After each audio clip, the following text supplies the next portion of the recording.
Dans la catégorie indispensable du placard, voici la polenta. Pas très curieux me direz-vous, tout le monde connaît cette semoule de maïs qui évoque l'Italie. Mais si je vous dis que c'est l'un de mes desserts préférés, peut-être ai-je une chance de piquer votre curiosité. Aujourd'hui, je vais vous prouver que la polenta n'est pas bonne que gratinée au parmesan, puisque nous allons la préparer version sucrée sous forme de galettes grillées à la framboise.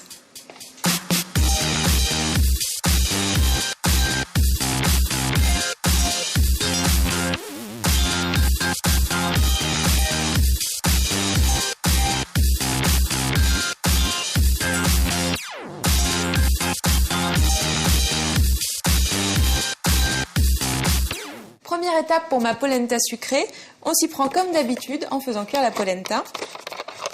Sauf que moi je préfère utiliser un mélange de lait et d'eau. Donc je fais chauffer 50 centilitres de lait avec 50 centilitres d'eau.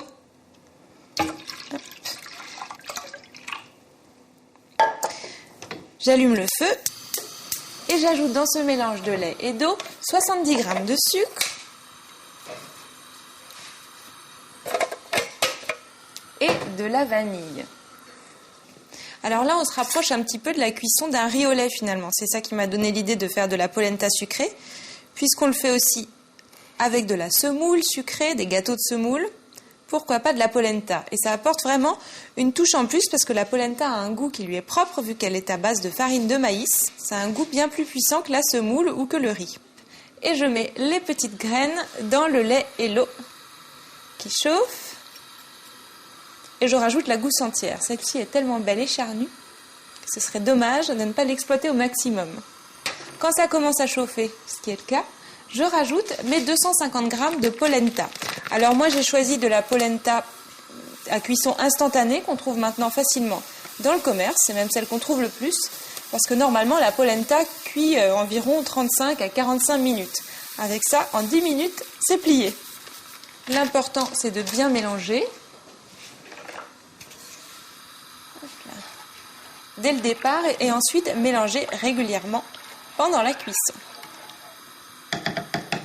Je vais laisser la cuisson commencer tranquillement et pendant ce temps je vais préparer ce qui va accompagner ma polenta, à savoir un coulis de framboise. Alors pour ça je vais faire chauffer 20 centilitres d'eau avec 200 g de sucre.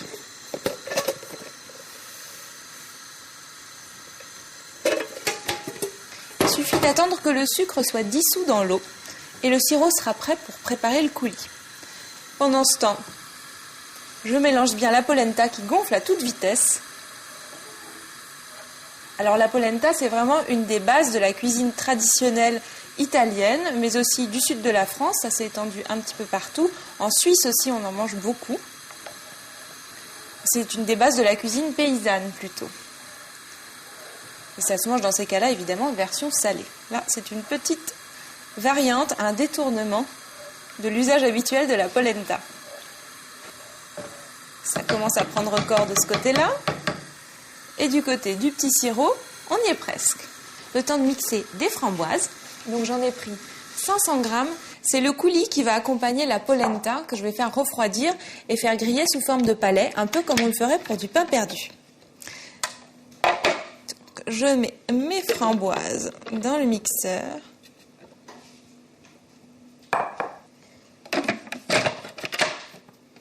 Et c'est parti.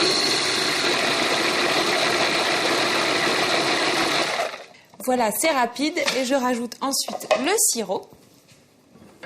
Donc simplement eau et sucre.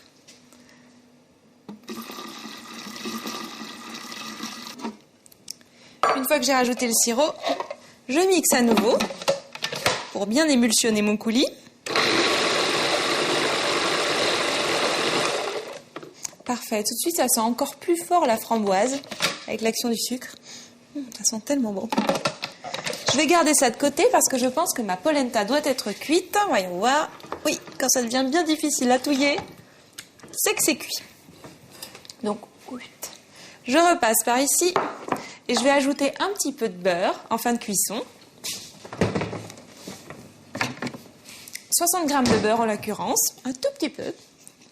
C'est ce qu'on fait aussi d'ailleurs dans la polenta salée, un peu comme dans une purée.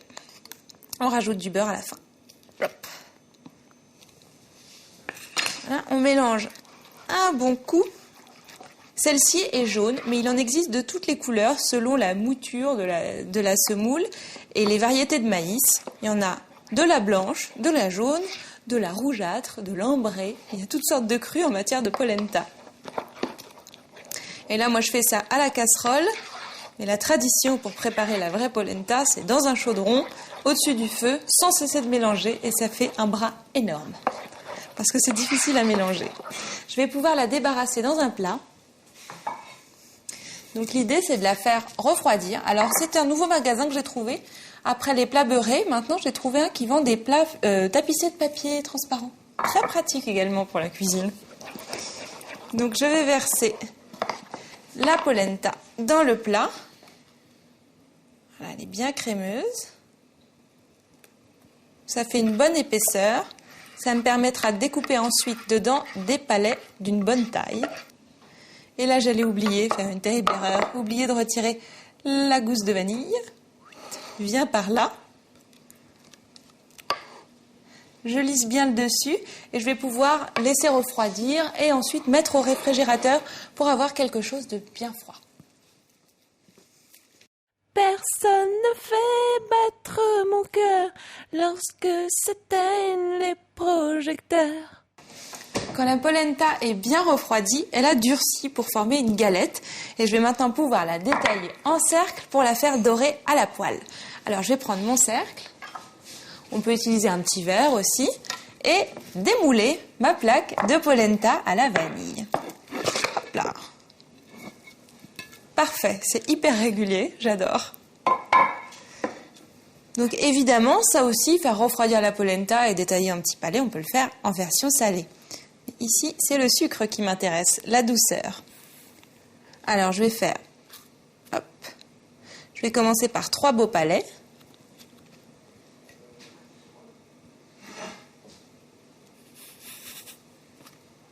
Il y en a une belle épaisseur.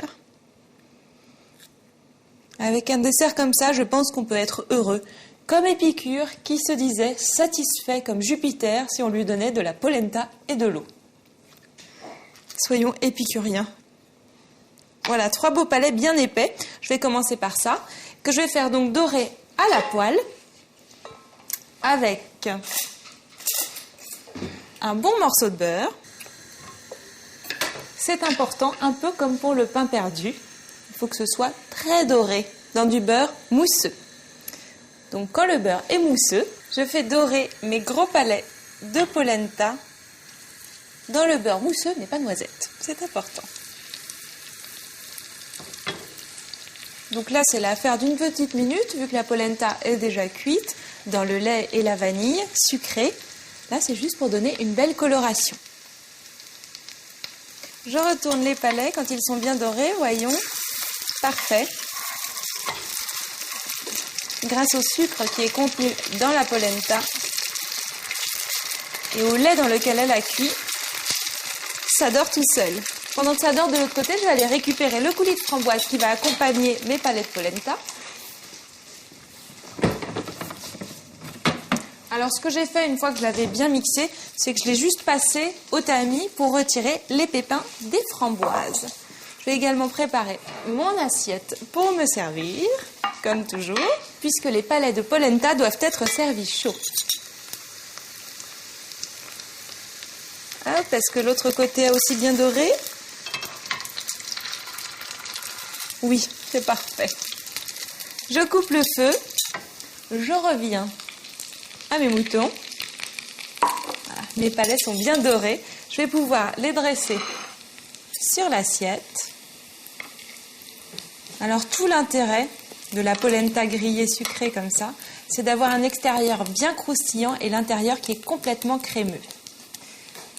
Je vais mettre 3 palets, c'est pour une personne très gourmande, voire 2 personnes.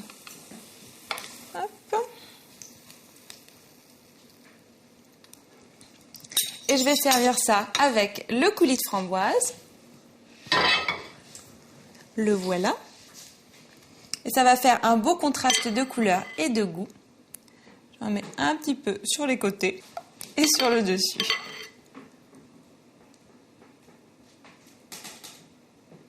J'ajoute quelques framboises fraîches pour terminer, parce que j'en garde toujours un peu de côté, soit pour les manger tranquillement toutes seules, soit pour décorer les desserts. Hop.